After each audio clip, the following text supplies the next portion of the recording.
What's going on, YouTube? This is SG1 Sports, and you're watching our college football channel. We continue with our 2023 predictions. Indiana is up next. Let's take a look at some of the other predictions for the Hoosiers. You see the FPI has them at 3.9 and 8.1.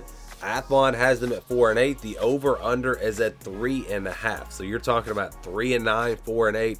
That seems to be the consensus here for Indiana. Again, just 4 and 8 last year. So not really high expectations here for Indiana. You know, I think this team actually has a chance to be pretty decent. Taven Jackson, a quarterback transfer coming in. How good can he be for them? That'll be a big key.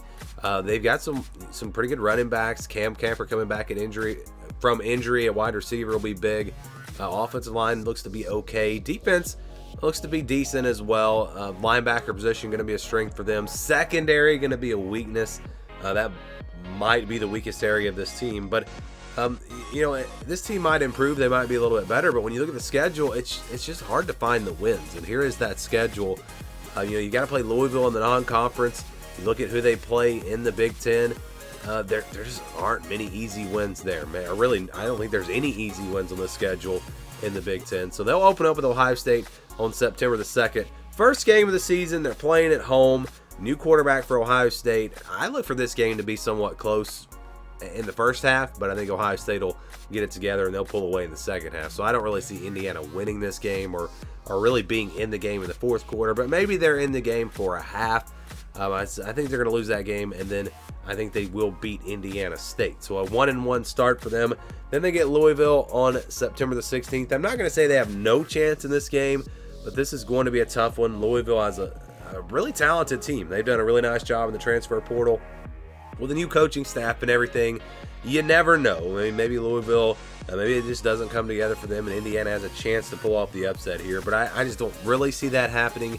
I think Louisville will win this game, but I do think they bounce back and beat Akron. So a 2-2 start here for Indiana. They get Maryland the next week, September the 30th. You wonder about the secondary for Indiana. I talked about them earlier. They could really struggle in this game. Maryland going to be a really good passing attack on offense. So I think this is a bad matchup. I think Maryland at home takes it. And then Michigan, this game's just not going to be close. Michigan going to be too good. The game is on the road.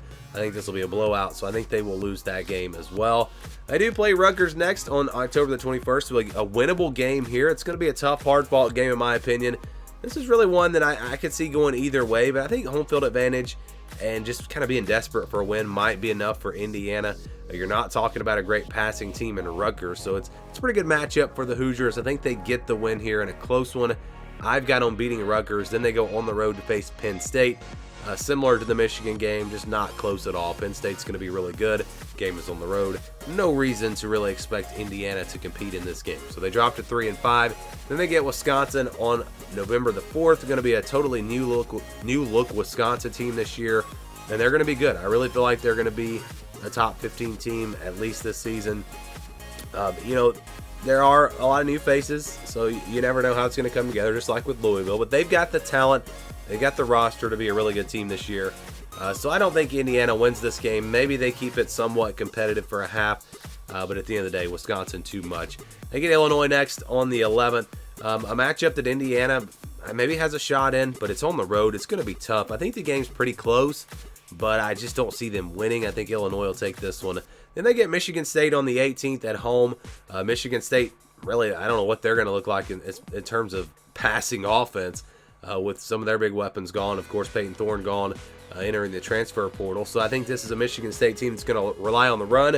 I think this will be a low-scoring defensive battle. But I think, again, it's a desperate Indiana team playing at home. I think they find a way to get it done. They beat Michigan State, and then they close things out with Purdue. I'm not very high on Purdue. I think this is a game, rivalry game. It's a game that could go either way. Wouldn't be surprised if Indiana won it, but it is on the road, and so when it's a close game like this, I'm usually just going to go with home field advantage. So because of that, I'm going with Purdue.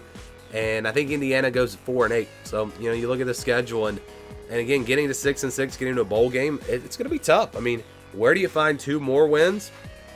Purdue, maybe. Illinois, maybe. I mean, it's going to be tough for them to get to a bowl game. And you can see how 3-9 is a possibility. But I think they get a couple of wins in the Big Ten, get to 4-8. Not a good season, but again, looking at the schedule, 4-8, I think would be a decent season for this Indiana team. Again, given the schedule and all the tough opponents that they'll play. We'd love to get your thoughts, your predictions on Indiana. Let me know down in the comments below.